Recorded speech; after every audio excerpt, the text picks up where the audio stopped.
तो फ्रेंड्स, आज हम थर्ड पार्ट करेंगे द रत्नाज ऑफ समुद्र मंथन का। मैं पैसेज रीड करते हुए एक एक वर्ड का मतलब समझाता जाऊंगा। और जैसा कि मैंने पहले भी बताया है कि कॉम्पिटिटिव एग्जाम्स के लिए पैसेज रीडिंग एक बहुत ही इंपॉर्टेंट सेक्शन है। इसको स्किप करके, इसको छोड़कर आप आगे नहीं बढ़ सकते। इसको कंप्लीट करना ही पड़ेगा आपको एग्जाम में। तो आइए देखते हैं ये third part.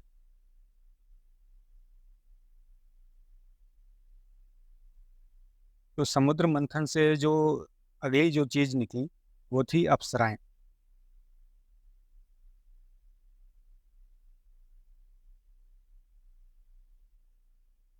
Apsaras are female heavenly spirits of Devaloka और द होम ऑफ गॉड्स। अप्सराएं जो थी वो फीमेल हेवनली स्पिरिट्स मतलब दैवीय आत्माएं थी, देवलोक की। इंद्रलोक या देवलोक जो भी हम कहें, वहां पे रहने वाली वो देवीय आत्माएं थी। देवलोक को देवताओं का घर भी कहा जाता है, home of gods. They are associated with music and dance. वो अप्सराएं जो थी उन्हें म्यूजिक और डांस करने के लिए रखा गया था वहाँ पे। वो वही काम करती थी, उनका काम वही था, म्यूजिक और डांस करना। एसोसिएटेड मतलब होता है जुड़ा हुआ किसी काम से, तो वो इस काम से जुड़ी हुई थी, म्यूजिक और डांस के काम से। After appearing from the cosmic ocean, जो ब्रह्मांडीय समुद्र था, ब्रह्मांड के जितना बड़ा समुद्र, जैसा कि एक समय में हमारी पौराणिक कथाओं में कहा जाता है, तो उस महासागर से अपियरिंग मतलब उत्पन्न होना, निकलना। उस महासागर से निकलने के बाद they chose Gandharvas as their companions. जो गंधर्व लोग थे देवलोक में, इंद्रलोक कह लीजिए, देवलोक कह लीजिए, उनको इन्होंने अपना, अप्सराओं ने अपना कंपेनियन चुना। कंपेनियन मतलब होता है साथी। यहाँ पे अप्सराओं के केस में कह लीजिए पति चुना। The Gandharvas served as musicians in Indra's court. Gandharva कौन थे? इंद्र के दरबार में, कोर्ट मतलब दरबार, भगवान इंद्र के दरबार में जो संगीत बजाते थे उन्हें गंधर्व कहते थे। Indira was constantly insecure about his throne। भगवान इंद्र जो थे वो कॉन्स्टेंटली मतलब होता है लगातार, हमेशा। इनसिक्योर मतलब असुरक्षित महसूस करते थे अपनी गद्दी को लेकर, अपने सिंहासन को लेकर। थ्रोन मतलब गद्दी, सिंहासन। अ, ये किससे अपने आप को इनसिक्योर महसूस करते थे, असुरक्षित महसूस करते थे? असुरों से और ऋषि मुनियों से। ऋषि मुनि तप करके उनका इंद्रलोक छीन लेंगे, ऐसा उन्हें हमेशा लगता था, देवेंद्र को। तो Indira, who was constantly insecure about his throne, often commanded the enchanting apsaras to distract sages or asuras from their tapasya to achieve his own ends। Often मतलब होता है अक्सर, commanded मतलब कमांड देना, ऑर्डर देना। एंचांटिंग मतलब होता है मोहक, अट्रैक्टिव। अप्सरा जो थी, अप्सरा है, वो बहुत ही अट्रैक्टिव थी, बहुत ही आकर्षक, बहुत ही मोहक। तो ये इंद्र भगवान क्या करता था, वो इन अप्सराओं को ऑर्डर देता था, कमांड करता था, हुक्म देता था अक्सर कि साधुओं को, सेजेस मतलब साधु, और असुरस, असुरों को डिस्ट्रैक्ट करे। डिस्ट्रैक्ट करना मतलब जो साधु ऋषि मुनि ये तप करते थे, ध्यान लगाते थे, उसको, उस ध्यान से भटकाने का काम करना। डिस्ट्रैक्ट मतलब होता है भटकाना। और असुरों को भी, असुर तप तो नहीं करते थे, कुछ असुर करते हुए थे, रावण जैसे लोग, तो उन्हें भी अपने ध्यान से हटाना, या फिर इंद्र के सिंहासन के बारे में को हड़पने के सोचने के बारे में उस ध्यान से हटाना। To achieve his own ends, Indra का जो मकसद होता था कि मेरी गद्दी सुरक्षित रहे, मेरा सिंहासन सुरक्षित रहे, उसको अचीव करने के लिए, अचीव करना मतलब प्राप्त करना, तो प्राप्त करने के लिए वो अप्सराओं को ये हुक्म देता था या ऑर्डर देता था कि साधुओं को और असुरों को अपने के ध्यान से भटकाओ। अगली जो चीज निकली समुद्र मंथन से वो थी पारिजात ट्री, पारिजात का पेड़। इसके बारे में हम लोगों ने सुना भी है। From the depths of the ocean स्ट्रंग a divine flowering tree called the पारिजात। डेप्थ्स मतलब गहराई, ओशन मतलब समुद्र, समुद्र की गहराई से ये जब समुद्र मंथन हुआ तो उसकी गहराई से स्प्रंग मतलब निकला,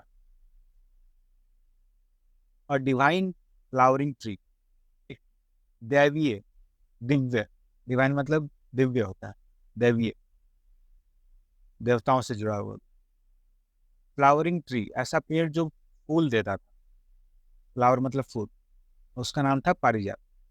the flowers of the tree were white, जो पेड़ था उसके जो फूल थे वो सफेद कलर के थे, with a tinge of orange at the stock. Stock का मतलब होता है टहनी, डाली। टिंज का मतलब होता है बहुत हल्का सा, थोड़ा सा, तो डाली पे एक बहुत हल्का सा ऑरेंज कलर का, हल्का सा एक ऑरेंज कलर होता था। Indra decided to keep the beautiful flowering tree with the enchanting fragrance for himself. तो भगवान इंद्र ने क्या किया, ये जो समुद्र मंथन से ये जो पेड़ निकला था, इसकी बहुत ही एक मनमोहक खुशबू आती थी। फ्रेग्रेंस मतलब खुशबू, एन्चांटिंग मतलब मोहक, मनमोहक, आकर्षक, और आकर्षित करने वाला। तो इस पेड़ को अपने पास रखने का इसने डिसाइड किया, निर्णय लिया। डिसाइड करना मतलब निर्णय लेना।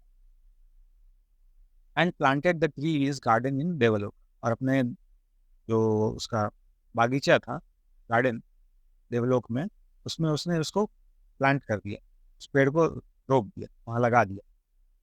युगाज लेटर, कई युगों के बाद, कहते हैं ना त्रेता युग, द्वापर युग, कलयुग, तो कई युगों के बाद Krishna and Indra dueled over the tree as Krishna wanted to bring the tree bearing the scented flowers to Prithvilok for his wives Satyabhama and Rukmini। कई युगों के बाद क्या हुआ, इस समुद्र मंथन के होने के कई युगों के बाद भगवान इंद्र में और भगवान कृष्ण में झगड़ा हो गया। डुएल मतलब झगड़ा हो। किस बात पर झगड़ा हो गया भाई?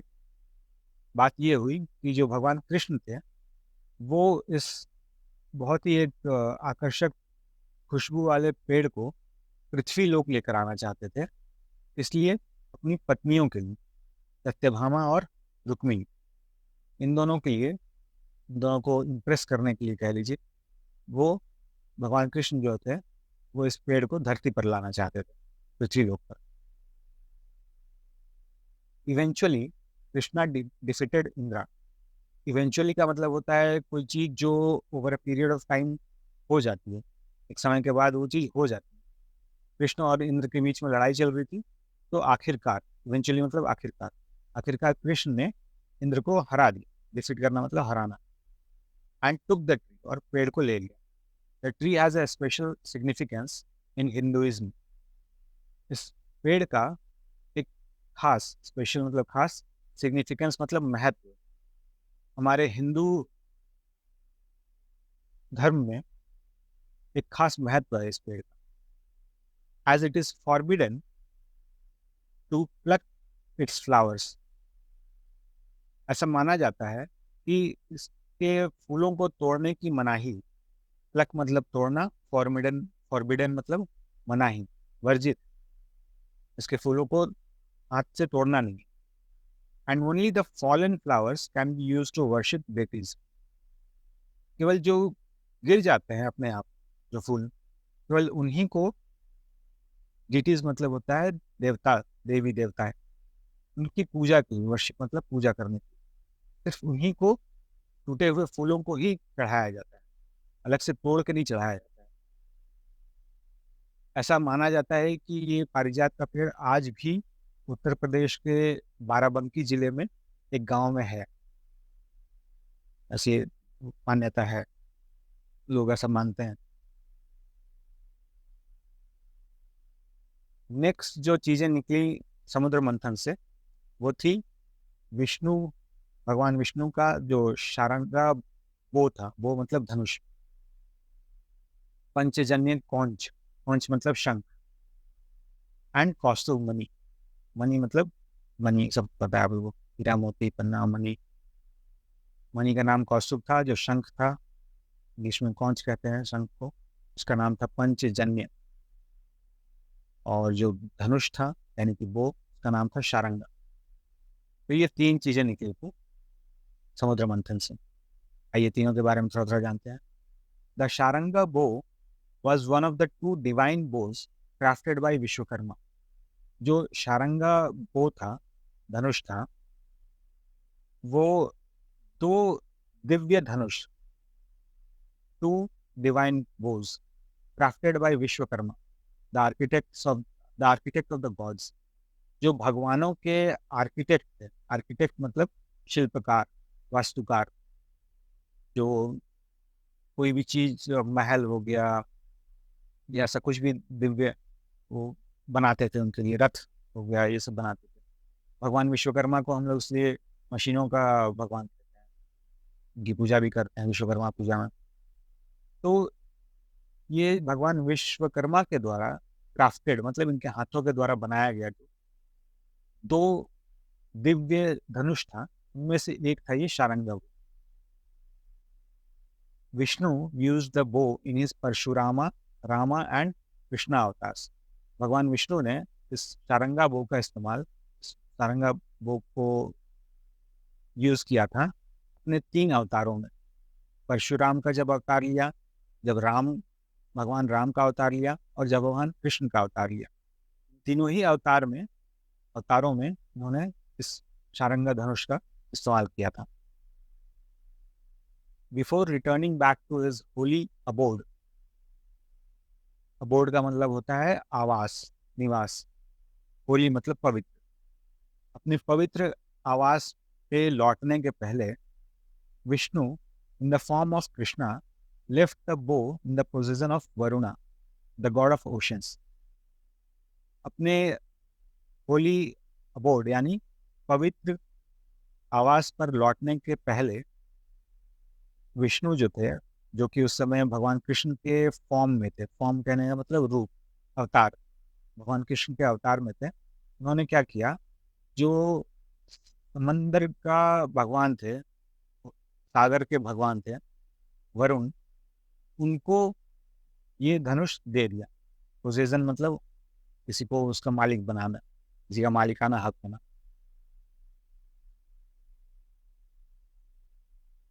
In ancient times, the sound of the conch signified the beginning of a war.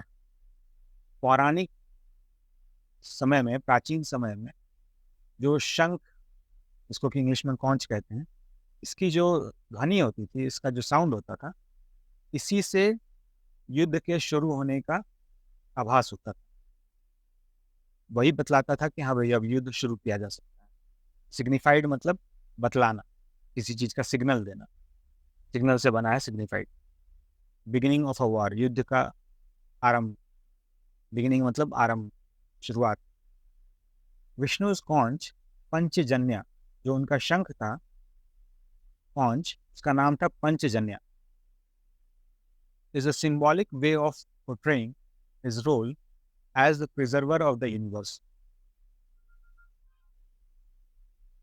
ये जो भगवान विष्णु का शंख था पंचजन्य, ये एक सिंबॉलिक वे, मतलब एक तरह का चिन्ह था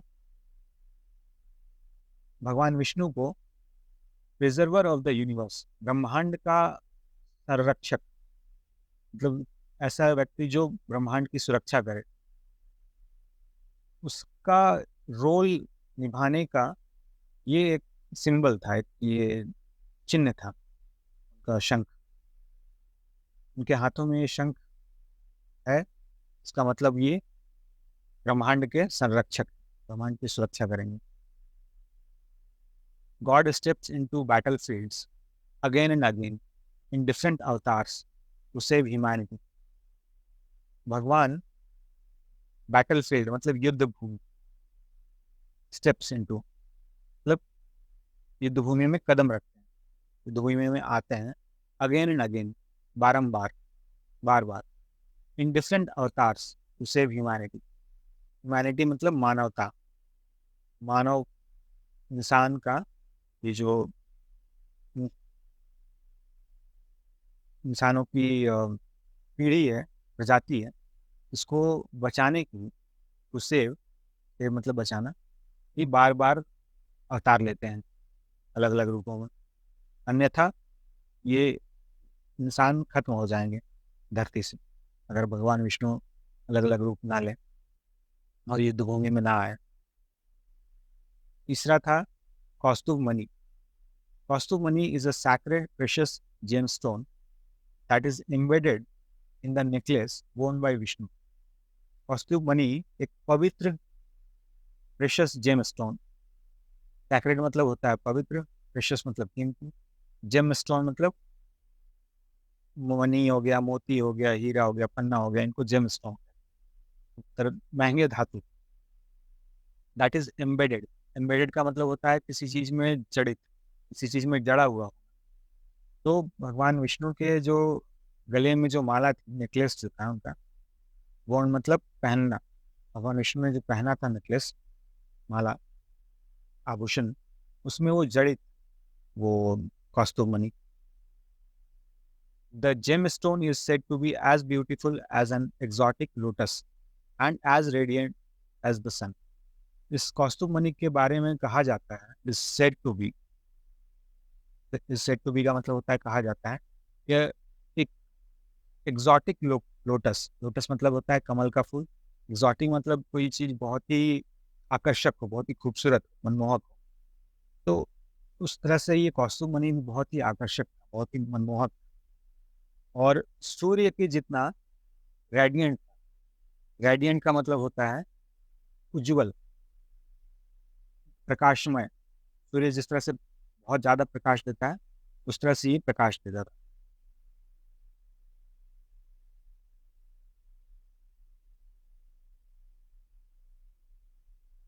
ये रहा वो शारंगा बो, शारंगा धनुष, ये रहा वो शंख, ये रहा वो कौस्तुभ मणि।